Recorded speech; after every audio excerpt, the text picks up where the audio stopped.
안녕하세요. 자, 오늘 유전부터 해가지고 들어가겠습니다. 이게 실제 수업 들은 친구들도 있는데 이제 안 들은 친구들도 있기 때문에 좀 중복이 있을 수도 있습니다. 일단 한번 보겠습니다. 자, 사람의 유전 형질에 대해서 알아볼 겁니다. 유전을 하기 전에 이런 용어들을 알아야 됩니다. 형질, 대립형질, 표현형, 유전자형, 순종, 접종 이런 겁니다. 한번 보겠습니다.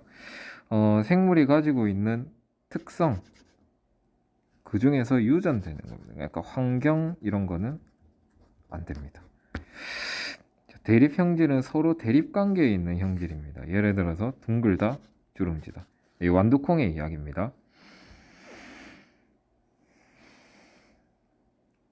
이게 양립할 수 없거든. 그래서 서로 대립 관계에 있는 것들 이런 겁니다.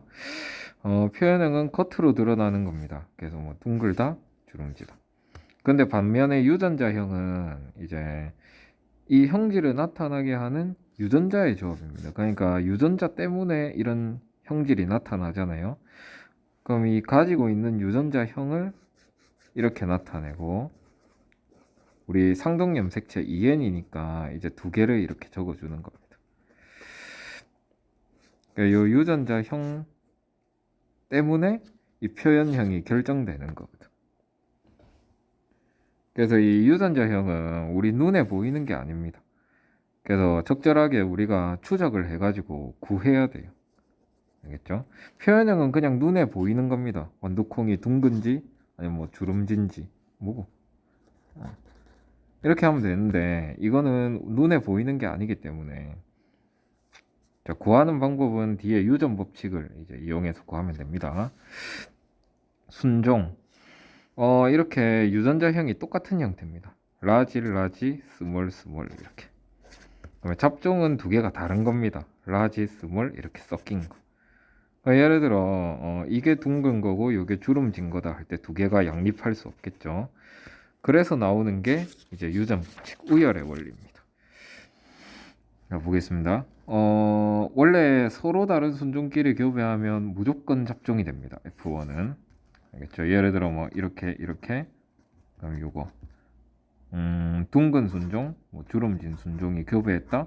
그럼 반드시 자손은 잡종이 되거든요. 이렇게. 요때 이거 두 개 방금 얘기했던 겁니다. 둥근 거, 주름진 거 이렇게 있을 때 두 개는 양립이 불가능하거든.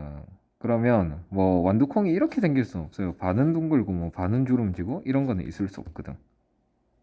그래서 둘 중에 하나만 표현되게 됩니다. 그래서 보통은 이제 둥근 게 표현이 되거든요. 그래서 둥근 거를 우성이라 하고 주름진 거를 열성이라고 합니다.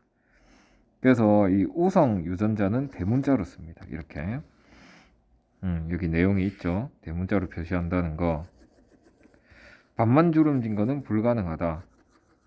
그래서 잡종에서는 두 개가 다를 때 이렇게 잡종일 때는 우성만 표현되고 반대로 열성은 표현되지 않는다는 거죠. 이게 우열의 원리입니다. 실제 그림을 한번 보겠습니다. 뭐고? 야, 그림 어디 있노? 여기 있네요. 자, 보겠습니다. 지금 여기 보면 순종끼리 교배하면 반드시 이렇게 잡종이 나옵니다. 이게 지금 멘델이 실험했던 그 실험 그대로 이제 재현을 한 거고 모식도로 이 원리는 이 다음 원리에서 배울 거고 보세요. 지금 여기서 잡종이 뭐가 있느냐? 하나, 둘, 셋, 네 개가 있죠. 이 잡종들을 보면은 전부 다 둥글게 됐습니다. 왜냐? 둥근 게 우성이니까. 얘네들은 열성이니까 숨어 있는 거죠. 알겠죠? 그래서 열성 형질은 억제되고 우성 형질만 부연된다. 그래서 이 가계도에 존재하는 잡종들을 보면 네 개가 있죠. 하나, 둘, 셋, 넷. 전부 다 우성만 표현되어 있다. 우성 형질이 뭐냐? 두 개 중에 둥근 거거든. 됐죠? 이제 우열의 원리 알아봤습니다. 다음 보겠습니다. 분리의 법칙입니다. 이 분리의 법칙이라는 건 그 유전자가 두 개씩 쌍을 이루고 있다가 이제 생식 세포를 형성할 때 분리된다는 뜻입니다. 그러니까 예를 들어서 이제 그날 뭐 짜그날 이렇게 존재한다고 할 때 생식 세포를 만들면 두 개 중에 하나 이렇게 선택된다는 겁니다. 반대로 뭐 나머지 하나는 반대쪽으로 가겠죠. 선택되지 않은 거. 예를 들어서 이렇게 있으면 얘가 생식 세포를 만든다? 그럼 뭐 두 개 중에 하나? 뭐 이렇게 된다는 거지. 뭐 나머지 하나는 뭐 반대쪽으로 가겠죠. 그러니까 이게 지금 2n에서 n으로 바뀌는 이제 그 감수 분열의 과정을 뜻하는 겁니다. 이렇게. 알겠죠? 2n에서 n으로 바뀌는 요 과정. 이게 유전이 처음 연구되던 시절에는 이 감수 분열을 몰랐어요. 알겠죠? 뭐 멘델이 뭐 수도사인데 현미경이 이때 뭐 염색체까지 보려면 엄청 현미경이 좋아야 되는데 그런 게 없었거든요. 그래서 우리 감수 1분열에서 배웠던 이 상동 염색체 쌍의 분리 있죠. 2n에서 n으로 바뀌는 거. 이거를 이제 분리의 법칙이라고 생각하면 됩니다. 2n에서 n으로 바뀔 때 이 쌍이 하나하나 분리된다는 거죠. 이렇게. 그래서 이거를 어떻게 아느냐? 완두콩에 알파벳이 있는 게 아니고 이런 건 눈에 안 보입니다. 눈에 안 보이는데 뭐 이런 식으로 교배 결과를 보고 분리가 일어났다고 이제 계산해서 추측할 수 있는 거죠. 추론을 해가지고. 자, 알겠죠? 자, 그럼 실제 한번 보겠습니다. 분리의 법칙. 프린터에 있는 거를 그림으로 그려봤어요. 보세요. 있으면 두 개 중에 하나가 선택된다는 거죠. 두 개 중에 하나가 선택. 그래서 이 분리라는 말을 뭐 선택의 법칙 이렇게 생각을 해도 될 것 같아요. 약간. 그러면 이제 두 개 중에 하나 선택됐고 두 개 중에 하나가 선택됐습니다. 어차피 경우의 수는 똑같잖아요. 얘를 선택하든 얘를 선택하든 두 개가 만나면 잡종이 되지. 이게 F1. 그 F1은 근데 이걸 고를 수도 있고 요거 고를 수도 있고 그럼 경우가 두 가지가 있겠죠. 생식 세포는 정자와 난자가 만나야 되잖아. 그러니까 얘가 만든 생식 세포 두 가지. 식물은 자가수분 가능합니다. 또 생식 세포 두 가지. 뭐가 정자고 뭐가 난자인지는 생각할 필요 없습니다. 알겠죠? 했을 때 분리돼서 하나가 선택됐죠. 분리돼서 하나가 선택됐죠. 그럼 이 사각형을 경우의 수 이제 계산하는 건데 이렇게 단순한 경우는 머릿속에서 할 수 있어요. 근데 나중에 가다 보면은 이렇게 경우의 수가 많아지는 경우도 생기거든. 그렇기 때문에 이거 할 줄은 알아야 됩니다. 이렇게 만나면 라지 됐죠. 둥근 거.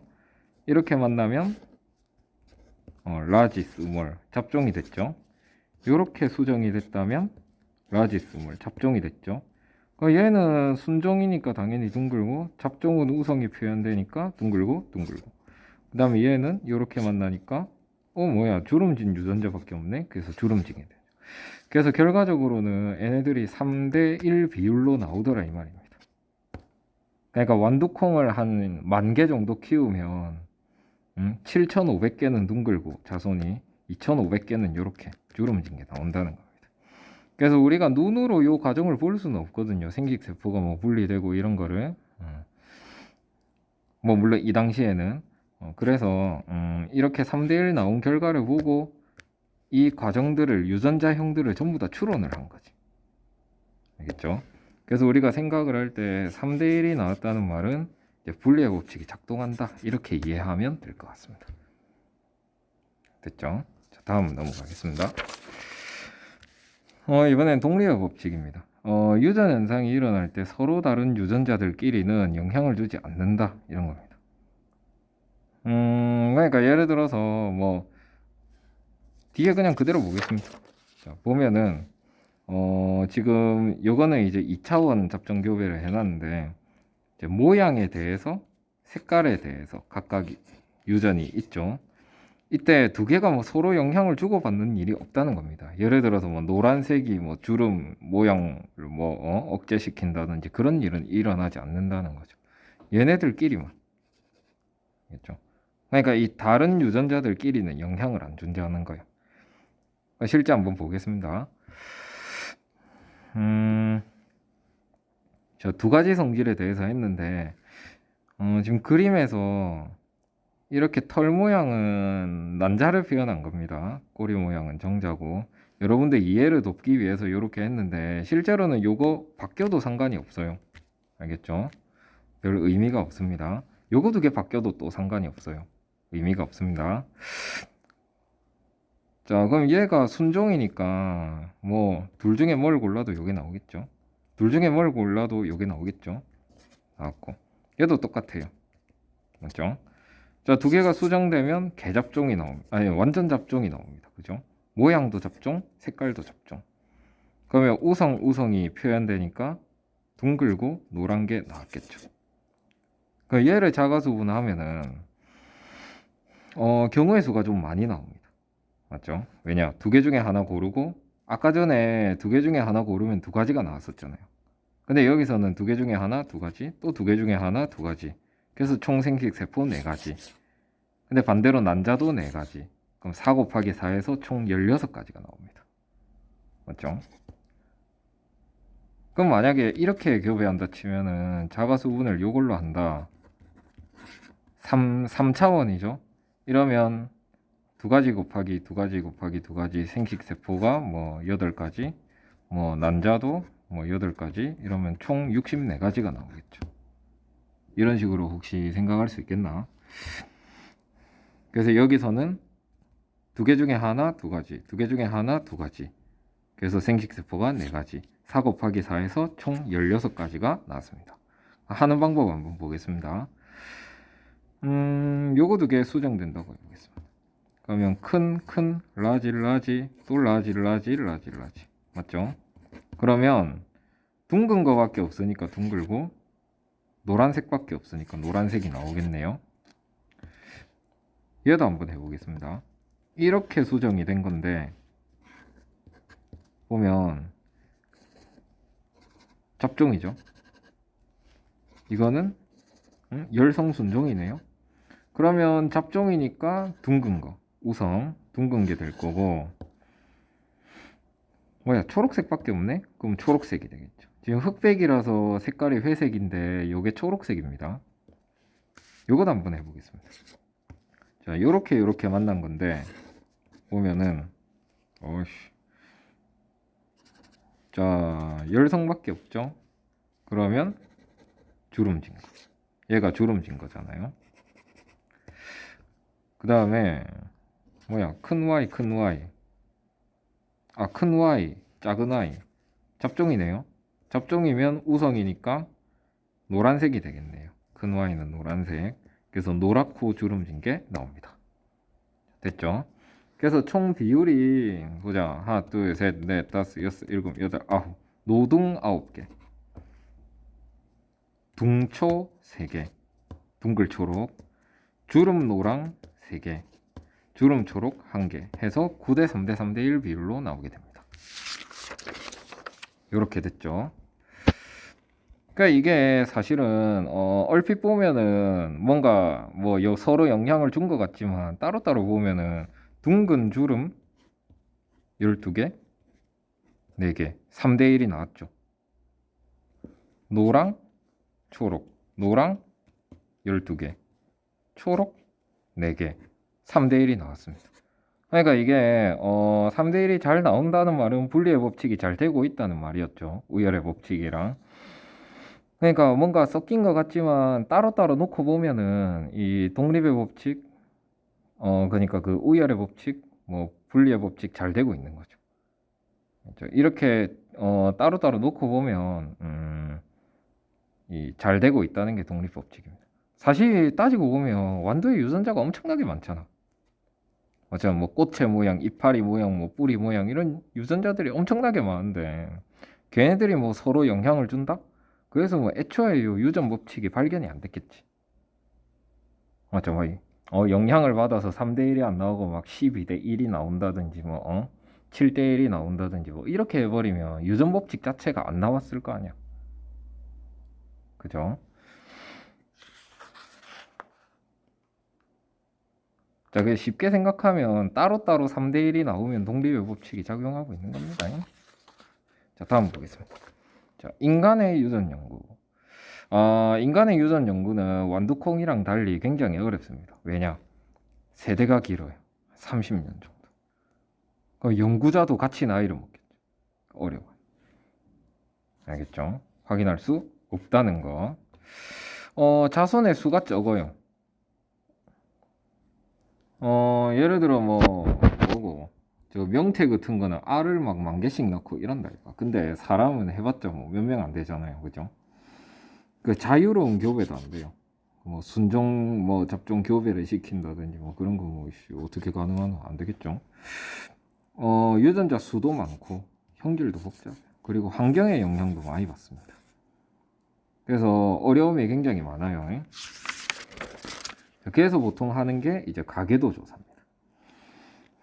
그러니까 일단 결과를 놓고 그 원인들을 이제 찾아 나가는 거죠. 그래서 이 기호는 이제 프린트 있는 거 확인해 보시고, 보통 이거 할 때 생맹, 뭐 혐알기, 뭐 유전병, 혈우병 같은 거, 이것도 뭐 유전병이죠. 이런 게 좀 좋습니다. 왜? 우성 열성이 좀 뚜렷한 경우가 많아요. 보통은 정상이 우성이고 병이 열성인 경우가 많습니다. 반대인 경우도 있어요. 그렇게 해서 가계도를 작성하는 게 좋고, 그럼 뭐 키, 몸무게, 뭐 성적 이런 거는 환경의 영향이 너무 커요. 뭐가 우성인지도 몰라. 뭐 키 큰 게 우성인가? 안 되잖아요. 그래서 이런 것들은 주로 분석하지 않고 이렇게 좀 우성, 열성 뚜렷한 거 위주로 가계도를 작성합니다. 알겠죠? 가계도는 원래 약간 생명과학의 꽃입니다. 뭐 어렵기도 하고 또 복잡할 수도 있는데 요령을 알면 굉장히 하기 좋습니다. 중요하다고 했습니다. 그래요. 가계도 문제를 풀면은 우성, 열성 안 알려주거든. 그럼 우리가 그 추적을 해가지고 뭐가 우성이고 뭐가 열성인지 알아내야 돼요.